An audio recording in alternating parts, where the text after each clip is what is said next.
இந்த ஃபோட்டோவில் இருக்க பாப்பாவை Taiwan people the little girl in red அப்படின்ட்டு கூப்பிடுவாங்க. மார்ச் 1998 அப்போ ஒரு ஃபேமிலி தைஜங் சிட்டாவ் ஃபாரஸ்ட்ல ட்ரெக்கிங் போயிருக்காங்க. அவங்க போற வழியில் என்னென்ன ஆகுது அப்படின்னு சொல்லிட்டு ஒரு வீடியோ கேமரா வச்சு ரெக்கார்டும் பண்ணியிருக்காங்க. பட் ட்ரெக்கிங் முடிஞ்சு திரும்பி வந்த கொஞ்ச நாள்லயே ஃபேமிலி மெம்பர் ஒருத்தர் மிஸ்டீரியஸா இறந்து போறாரு. அடுத்த 2-3 நாள்ல இன்னொருத்தர் இறந்து போறாரு. மீதி பேருக்குலாம் டவுட் வந்து என்னடா இந்த ட்ரெக்கிங் போயிட்டு வந்ததுக்கு அப்புறம் நம்ம வாழ்க்கையில் இப்படி ஆயிட்டு இருக்குது அப்படின்னு சொல்லிட்டு அந்த வீடியோவை எடுத்து பாக்குறாங்க. அந்த ஃபுட்டேஜை பார்த்தா அவங்களுக்கு ஷாக்கு. ஏன்னா இறந்து போனவரோட பல்லு அந்த வீடியோல பார்க்கும்போது ஒரு மாதிரி வித்தியாசமா இருந்திருக்கு. அண்ட் ஆல்சோ அவங்க பேக்ரவுண்ட்ல ஒரு பொண்ணு இருந்திருக்கு. அந்த பொண்ணு குட்டியா ரெட் கலர் ட்ரெஸ் போட்டு இருந்திருக்கு. அவ ஸ்கின் ஒரு மாதிரி இருந்திருக்கு. அண்ட் அவ கண்ணே ஒரு மாதிரி பிளாக்கா இருந்திருக்கு. அண்ட் அந்த ட்ரெக்கிங் போன யாருமே அன்னைக்கு அந்த பொண்ணை பார்க்கவே இல்லையாமா.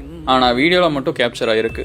இவங்கெல்லாம் வந்துட்டு அந்த பொண்ணு ஒரு டீமன் அப்படின்னு சொல்லி நினைச்சுக்கிட்டு அங்கிருந்து ஒரு லோக்கல் டிவி சேனலுக்கு இந்த ஃபுட்டேஜ் அனுப்பி வைக்கிறாங்க. அந்த டிவி சேனல்ல வந்துட்டு ஒரு கோஸ்ட் ஷோ மாதிரி பண்ணுவாங்க, ரியல் லைஃப் கோஸ்ட் ஸ்டோரிஸ் எல்லாம் வச்சுக்கிட்டு. அதே மாதிரி இந்த ப்ரொடியூசர் இந்த கிளிப்பை பார்க்கும்போது அவருக்கு இது மேலே நம்பிக்கையே இல்லையாமா. ஏன்னா யூஸ்வலா கோஸ்ட் அப்படின்னா ஷேடோவி ஃபிகர்ஸ்ல தான் இருக்கும். இதுல வந்துட்டு ஏதோ பொண்ணோட உருவத்தில் இருக்குது, ஸோ இது ஏதாச்சும் ஒரு பொண்ணா இருக்கும் அப்படின்னு சொல்லிட்டு அந்த ஊருக்கு போய் விசாரிக்கிறாங்க. விசாரிச்சு பார்த்தா அந்த ஊருக்காரங்க யாருமே வந்துட்டு இந்த பொண்ணை பார்த்ததே இல்லை அப்படிங்கிற மாதிரி சொல்றாங்க. சரி இதை பப்ளிஷ் பண்ணுவோம் அப்படின்னு சொல்லிட்டு முடிவு பண்ணிட்டு எடிட்டர் கிட்ட கொடுக்குறாங்க. எடிட்டர் அந்த வீடியோ எடிட் பண்ணும்போது சில நேரம் வந்துட்டு அந்த ஃபுட்டேஜ்ல வந்துட்டு அந்த பாப்பா இருக்க மாதிரி தெரியுமாமா. அதே ஃபுட்டேஜை ரீவைண்ட் பண்ணி பார்க்கும்போது அந்த பாப்பா இருக்காதாமா. இவர் ஒரே குழப்பமாயிட்டு வீட்டுக்கு கிளம்பி போயிருக்காரு. அங்க ஏதோ ஒரு சவுண்ட் கேட்டிருக்கு. என்னன்னு போய் பார்த்தா அவரோட சோஃபா மேல இந்த பாப்பா உட்காந்து இருந்துச்சாமா. இதை பப்ளிஷ் பண்ணதுக்கு அப்புறமா இன்னும் நிறைய பேர் நானும் இந்த பொண்ணை பார்த்தேன், எங்க வீடியோல இந்த மாதிரி பொண்ணு வந்துச்சு அப்படின்னு சொல்லியிருக்காங்க. இன்னைக்கு வரைக்கும் தாய்வான்ல சில மக்கள் வந்துட்டு இந்த பொண்ணை நினைச்சு பயந்துட்டு இருக்காங்க. அந்த ரூட்ல வந்துட்டு யாருமே போறது இல்லையாமா. இதை பத்தி ஒரு 3-4 பேய் படங்கள் கூட எடுத்திருக்காங்க. அந்த படத்துல நடிச்ச ஆக்டர்ஸ் கூட நாங்க இந்த படத்தை நடிக்கும் போது ஒரு மாதிரி சூப்பர் நேச்சுரலா ஃபீல் பண்ண அப்படிங்கிற மாதிரி சொல்லியிருக்காங்க. ஸோ இதை பத்தி நீங்க என்ன நினைக்கிறீங்க? இந்த லிட்டில் கேர்ள் இன் ரெட் அப்படிங்கிறது ஒரு உண்மையான கதையா